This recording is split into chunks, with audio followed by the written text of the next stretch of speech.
श्री स्वामी समर्थ. आजची आपली कथा आहे एकटी सून. आदित्य, आज संध्याकाळी आपण दोघे बाहेर जाऊया का? अन्वीने उत्साहाने विचारलं.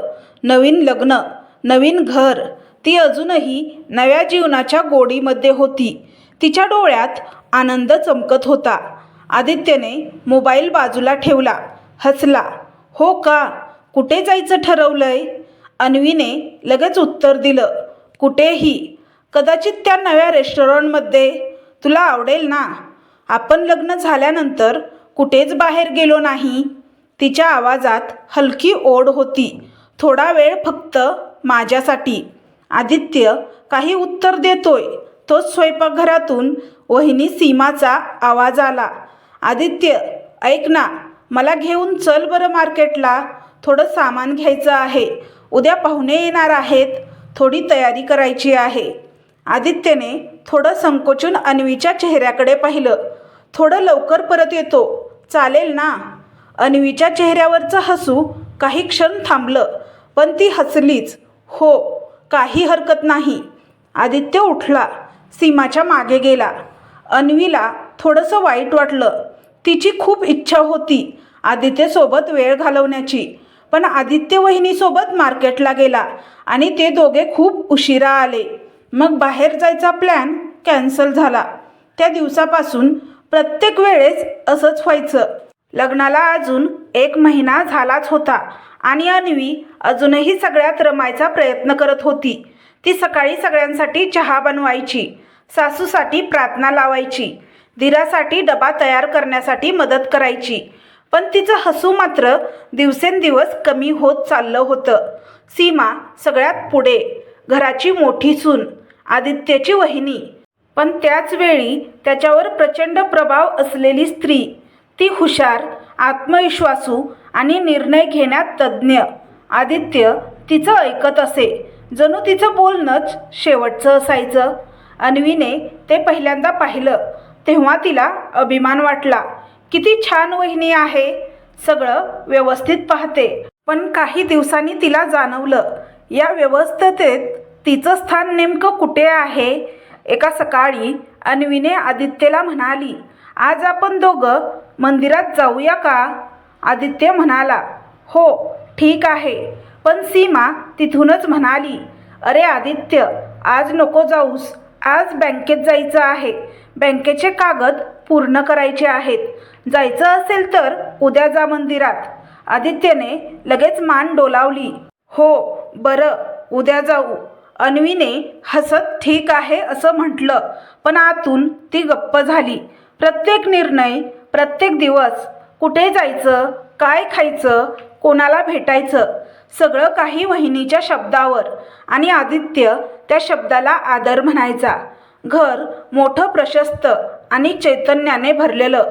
माया अक्का, सासू प्रेमळ, संयमी, सासरे शांत, वाचनप्रिय, लहान दीर अजून कॉलेजात. पहिल्या दिवशी सगळ्यांनी अन्वीचं इतकं स्वागत केलं होतं की तिला वाटलं, हेच माझं घर. पण काही दिवसातच ती भावना विरली. तिचं मत विचारलं जात नव्हतं आणि विचारलं गेलं तरी त्यावर सीमा आपलं मत लावायची. अन्वी म्हणाली, आदित्य, आज जेवणासाठी काय बनवायचं? लगेच सीमा आली, अगं काहीतरी साधं. आदित्यला फार मसालेदार आवडत नाही. चल मी सांगते. असं म्हणत ती सगळं ठरवायची. अन्वीला वाटायचं की आदित्यने तिला एखादी डिश बनवायला सांगावी. तिने डिश बनवून त्याला खायला द्यावी. टेस्ट कशी आहे विचारावं. पण प्रत्येक गोष्टीमध्ये सीमा वहिनी हस्तक्षेप करायची. त्यामुळे अन्वी उदास व्हायची. ती हसायची, पण तिच्या हसण्यात प्रश्न असायचा, माझं काही महत्त्व आहे का? आदित्य एक चांगला नवरा होता.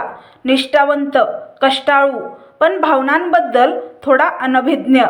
तो अन्वीशी प्रेमाने वागत असे, पण तिच्या मनातील गोंधळ त्याला दिसत नव्हता. रात्री दोघं छतावर बसलेले, आकाशात तारे. अन्वीने विचारलं, आदित्य, तुला माझं काय आवडतं सांगशील? तो थोडा गोंधळला. काय म्हणजे तुला माझ्यात काय आवडतं? काय विशेष वाटतं? तो हसला. तू छान आहेस. सगळ्यांशी मिळून मिसळून वागतेस. वहिनीही म्हणतात तू खूप समजूतदार आहेस. वहिनीही म्हणतात. हे ऐकून अन्वीच्या डोळ्यातली चमक मंदावली. ती शांत झाली. एका संध्याकाळी सगळे हॉलमध्ये बसलेले. सीमा काहीतरी नव्या सजावटीचा विचार सांगत होती. आपल्याला दिवाळीला घरातलं रंगकाम करायचंय, बरोबर ना? अन्वी म्हणाली. हो, मी विचार करत होते की हॉलसाठी क्रीम कलर छान दिसेल. सीमा लगेच मध्ये आली. अगं नाही, आदित्यला गडद रंग आवडतात. आपण रॉयल ब्ल्यूच ठेवू. सगळे हसले. आदित्य म्हणाला, हो, ब्ल्यू छान दिसेल. अन्वीचा आवाज हरवला. रात्री ती आरशासमोर उभी होती. तिच्या चेहऱ्यावर लग्नानंतरची तीच उजळ झळाळी नव्हती. डोळ्याखाली थकव्याच्या सावल्या. तिला स्वतःवर राग आला. मी एवढी का शांत राहतेय? मी काही चूक केली आहे का? ती स्वतःला समजवायची. नवं घर आहे, सगळं जमतं थोड्या वेळाने. पण दिवसेंदिवस ती भावना विरत गेली. तिचं बोलणं कमी झालं. तिचं हसू विरलं. सगळ्यांना वाटलं ती शांत स्वभावाची आहे, पण तिच्या शांततेत ओरड होती. कोणी माझं ऐकणार आहे का? माया अक्का सगळं पाहत होत्या.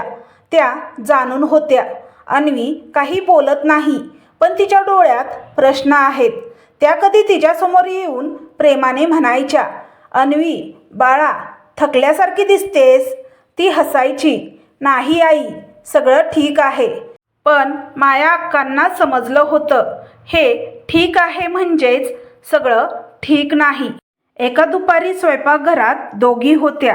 सीमा म्हणाली, तू खूप नीट काम करतेस, पण अजून तुला आदित्यच्या सवयी शिकाव्या लागतील. तो माझ्याशी खूप काही शेअर करतो. तुझ्याशी करतो का? त्या वाक्याने अन्वीच्या मनात वेदनेची लाट आली. तो तुमच्याशी शेअर करतो आणि माझ्याशी का नाही? त्या रात्री पाऊस पडत होता. छपरावर थेंबांचा आवाज आणि अन्वी खिडकीत उभी होती. तिला तिचं माहेर आठवलं. आईचा हसरा चेहरा, वडिलांची काळजी, बहिणीचं बोलणं. पण इथे आल्यापासून मी एकटी पडली आहे. ती कुजबुजली. देवा, इतक्या लोकात असूनही मी एकटी का आहे? अश्रूंनी तिच्या गालावरून प्रवाह घेतला. दुसऱ्या दिवशी संध्याकाळी घरात जेवण झालं. सगळे उठले. आदित्य पुन्हा सीमासोबत बाहेर निघाला, काही कामाच्या निमित्ताने. अन्वी एकटीने स्वयंपाकघर आवरत होती. माया अक्का दाराशी बसून पाहत होत्या. त्यांनी म्हटलं, अन्वी इकडे ये बाळा. अन्वी थोडी गोंधळली, पण आली. सासू तिच्या शेजारी बसली. तिच्या केसांवर हात फिरवत म्हणाली, बाळा, काही दिवसापासून तू फार गप्प दिसतेस. काही त्रास आहे का? अन्वीने हसण्याचा प्रयत्न केला, पण डोळ्यातलं पाणी थांबवू शकली नाही. ते थेंब तिच्या गालावरून ओघळले. माया अक्का शांतपणे म्हणाल्या, रड बाळा. रडणं म्हणजे कमजोरी नाही, ते मनाचं ओझं हलकं करणं आहे. अन्वी थरथरत म्हणाली, मी खूप प्रयत्न करते आई, सगळ्यात मिसळायचा, आनंदी राहायचा, पण मला खूप एकटं वाटतं. आदित्य माझ्याशी बोलायला वेळ काढत नाही. आम्ही काही प्लॅन केला की वहिनी काहीतरी कारण सांगतात. त्यांना वहिनीच्या आवडी माहिती, पण माझ्या कुणालाच नाही. ती बोलता बोलता रडू लागली. सासूने तिचे अश्रू पुसले. तिचा हात हातात घेतला आणि म्हणाली, बाळ, तुझ्या मनाची जखम मी ऐकली. आता ती भरून काढण्याचं काम माझं आहे. माझी सून कधीही एकटी राहणार नाही, याची मी काळजी घेईन. सीमा या घरात आल्यापासून तिची आदित्यशी चांगली मैत्री झाली. माझा मोठा मुलगा महेश कामानिमित्त विदेशात राहतो, त्यामुळे सीमा प्रत्येक गोष्ट आदित्यशी शेअर करते. पण त्यामुळे तू एकटी पडत आहेस हे त्यांना समजावं लागेल. त्या क्षणी अन्वीच्या हृदयात काहीतरी मौसं वितळलं. तिला पहिल्यांदा जाणवलं, या घरात कुणीतरी माझं खरंच समजतंय. ती सासूच्या मांडीवर डोकं ठेवून बसली आणि अनेक दिवसांनी तिला कोणीतरी आपलं आहे असं वाटलं. घरात त्या रात्री संपूर्ण शांतता होती. बाहेर चंद्र थंड प्रकाश पसरवत होता. माया अक्का झोपायच्या आधी देवाऱ्यासमोर बसल्या होत्या. दिव्याच्या ज्योतीत अन्वीचा चेहरा त्यांना पुन्हा पुन्हा डोळ्यासमोर येत होता. त्यांच्या मनात विचारचक्र सुरू होतं. ही सून माझ्या घरात आली तेव्हा हसत होती आणि आता तिचं हसू कुठे हरवलं? त्या स्वतःही एकेकाळी सून होत्या. त्यांनाही असं एकटेपण भोगावं लागलं होतं, पण त्यावेळी कुणी त्यांना विचारलं नव्हतं. आज त्यांना आपल्या सुनबाईसाठी तीच पुनरावृत्ती होत असल्याची दिसत होती. त्यांनी ठरवलं, आता वेळ आली आहे ह्या घरात समजुतीची आणि आपुलकीची चर्चा व्हायलाच हवी. दुसऱ्या दिवशी सकाळी त्यांनी अन्वीला हसत हसत विचारलं, बाळा, आज थोडं निवांत बस, मी सगळं बघते. अन्वी म्हणाली, नाही आई, मी करते सगळं, मला आवडतं. माया अक्का म्हणाल्या, अगं, सगळं आवडत असलं तरी कधी कधी स्वतःसाठी थोडा वेळ ठेवायचा, फक्त कामासाठी नाही, जगण्यासाठीही जगायचं असतं. त्या शब्दात इतकी माया होती की अन्वीच्या चेहऱ्यावर पुन्हा हलकं हसू आलं. सासू म्हणाली, बाळा, आज मी तुला काही सांगणार नाही, पण मी तुझ्या मनातलं ऐकलंय. तू चिंता करू नको, घर बदलायचं नाही, मनं बदलायची आहेत. त्या दिवशी सकाळच्या चहाच्या वेळी माया अक्कांनी आदित्यला बोलावलं. आदित्य, जरा इकडे बस ना, 2 मिनिटं बोलायचं आहे.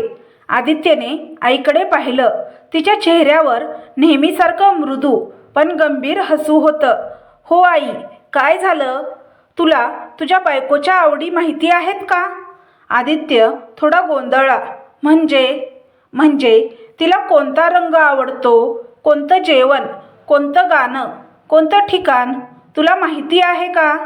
आदित्य काही क्षण शांत राहिला. त्याच्या चेहऱ्यावर थोडं अपराधीपण आलं.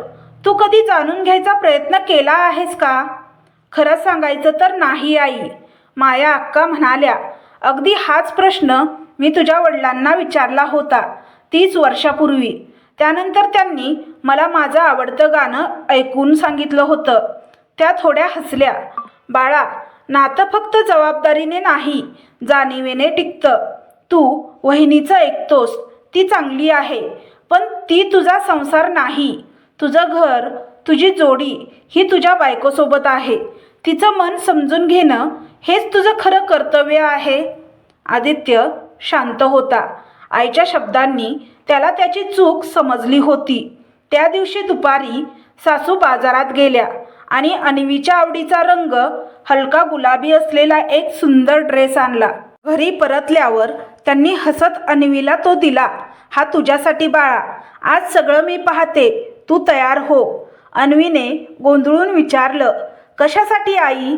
माया अक्का हसल्या. आज तुम्ही दोघं बाहेर जाणार आहात. सगळं मी ठरवलंय.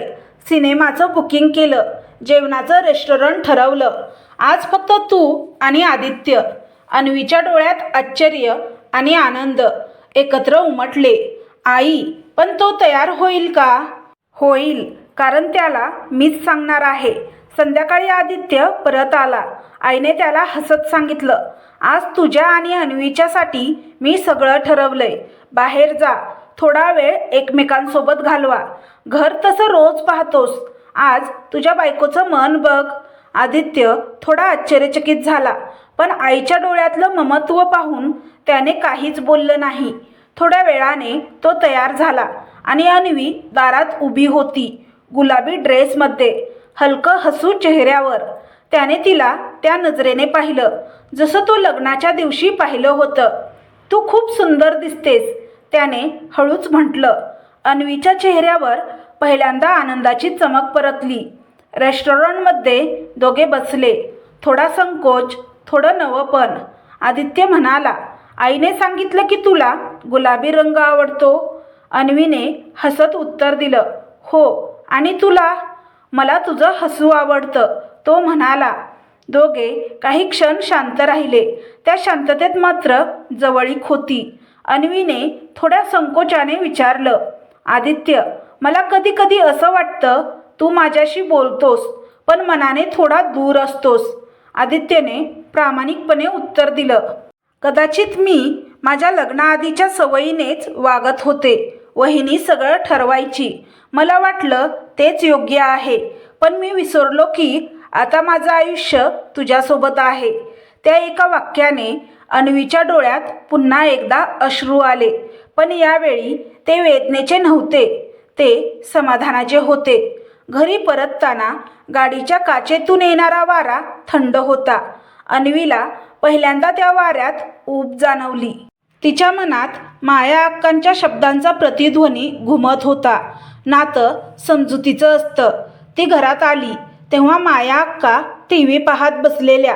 अन्वी त्यांच्या पायाशी बसली आणि म्हणाली, आई धन्यवाद, आज मला माझं घर पहिल्यांदा आपलं वाटलं. माया अक्का हसल्या. बाळा, घराचं सौंदर्य भिंतीमध्ये नसतं, ते मनात असतं. आज तुझ्या मनात ऊब आली म्हणजे माझं काम पूर्ण झालं. त्या रात्री अन्वी झोपायच्या आधी आरशासमोर उभी राहिली. तिच्या चेहऱ्यावर पुन्हा प्रकाश होता. तिने स्वतःकडे पाहिलं आणि हसली. आदित्य मागून आला. तिच्या खांद्यावर हात ठेवला. आजपासून आपण एकमेकांना वेळ देऊ, ठीक? ती फक्त मान डोलावून म्हणाली, हो. आता मी एकटी नाही. बाहेरच्या वाऱ्यात बागेतील फुलांचा सुगंध पसरला होता. घर आता फक्त घर नव्हतं, ते खरंच घरपणाने भरलेलं झालं होतं. घरात आता हवा बदलली होती. अन्वीच्या चेहऱ्यावरचं हसू पुन्हा फुलायला लागलं होतं आणि आदित्यच्या नजरेत ती आता काळजी घ्यावीशी वाटणारी व्यक्ती झाली होती. पण माया अक्कांच्या मनात अजून एक विचार गोंगावत होता. नात्यांमध्ये साचलेलं गैरसमजाचं धूळ पूर्णपणे झटकायचं. त्यांना माहीत होतं, फक्त एका डेटने, एका हसण्याने सगळं संपत नाही. सीमाला अजून तिच्या भूमिकेचा परिणाम समजला नव्हता आणि घरात खरी ऊब निर्माण व्हायची असेल तर ती जागरूकता सर्वांमध्ये आली पाहिजे. दुसऱ्या दिवशी सकाळी माया अक्का देवाऱ्यापाशी बसल्या होत्या. सीमा नेहमीप्रमाणे काहीतरी आखणी करत होती. दिराचं कॉलेज प्रोजेक्ट, आदित्यचं ऑफिसचं काम, घराची साफसफाई. अक्का शांतपणे म्हणाल्या, सीमा, तू खरंच खूप करतेस ग घरासाठी. सीमा अभिमानाने हसली. आई, घर आपलंच आहे ना, मग करायलाच हवं ना. पण कधी कधी इतरांनाही करू देत जा. अन्वीलाही थोडे निर्णय घेऊ देत जा. सीमा थोडी गोंधळी. ती अजून नवी आहे ना आई, काही चुकलं तर. माया अक्का म्हणाल्या, चुकणं म्हणजे शिकणं. मी सुद्धा पहिल्यांदा चुकलेच होते. त्या वाक्याने सीमाच्या चेहऱ्यावर थोडा विचार उमटला. अक्का हसल्या. बियाणं पेरलं गेलं आहे.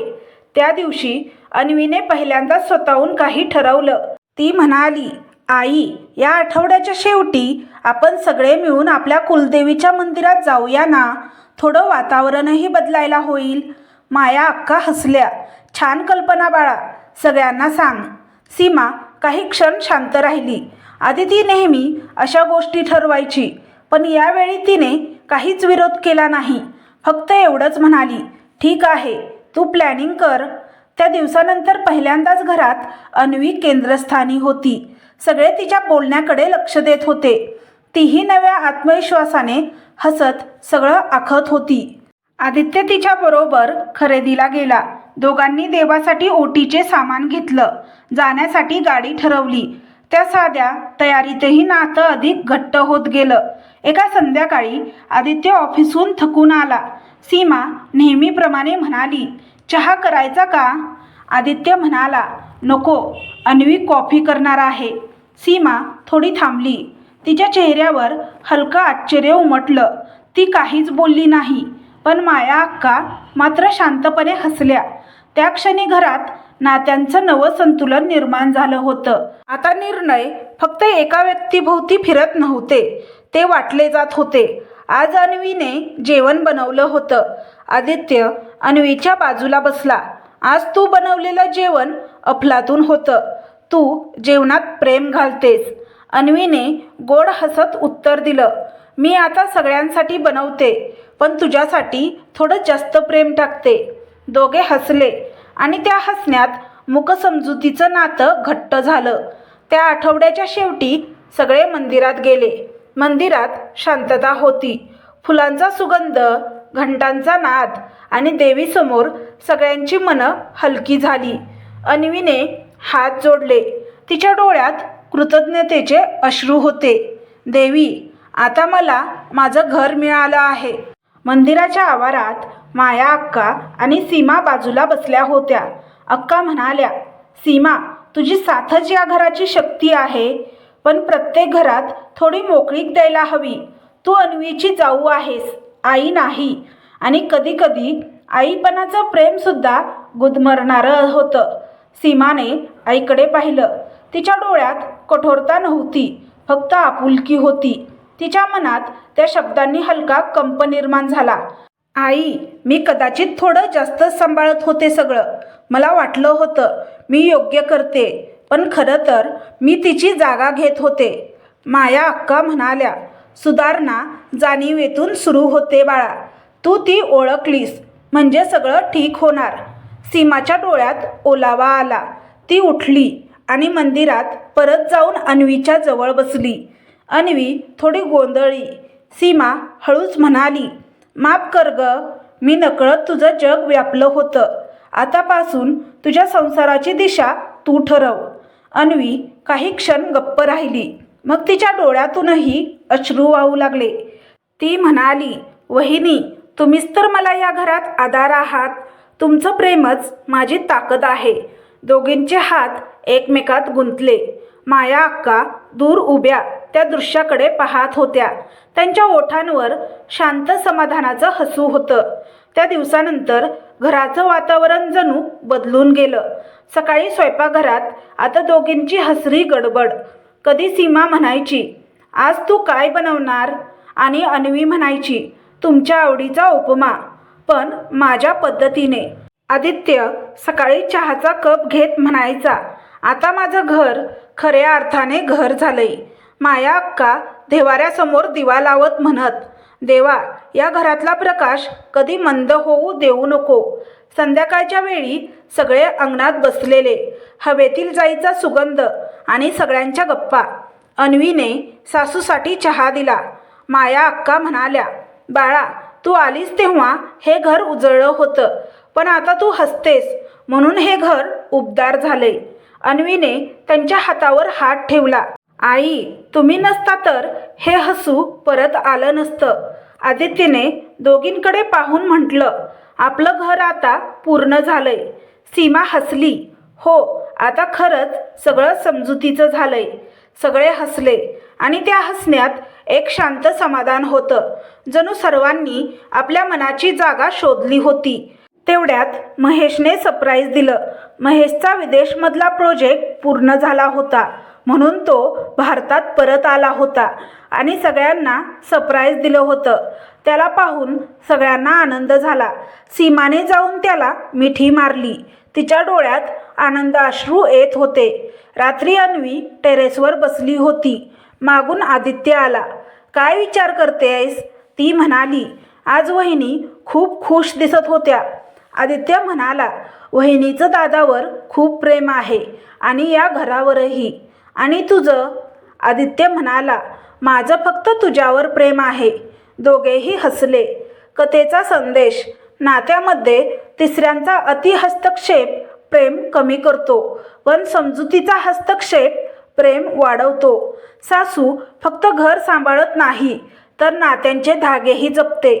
सुनेची वेदना समजून घेतली की घर पुन्हा हसतं आणि तेव्हाच प्रत्येक कोपरा म्हणतो, हे खरंच आपलं घर आहे.